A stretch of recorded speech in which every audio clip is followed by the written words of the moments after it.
မာကျောတဲ့အကာအကွယ်အဖြစ်ပြောင်းလဲသွားပါတယ်။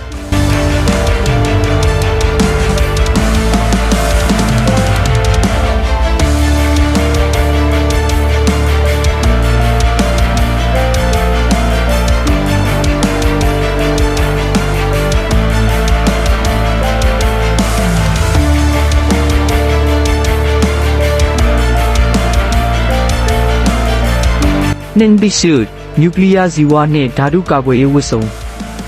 ဒီဝတ်စုံဟာအန္တရာယ်ရှိတဲ့ဓာတုပစ္စည်းတွေကြားမှာ24နာရီကျော်ကြာကာကွယ်ပေးနိုင်ပါတယ်ရေဆိုးခန်းအပူခံနိုင်သလို6ကြိမ်ထိရှော့ဖို့ပြီးပြန်သုံးလို့ရပါတယ်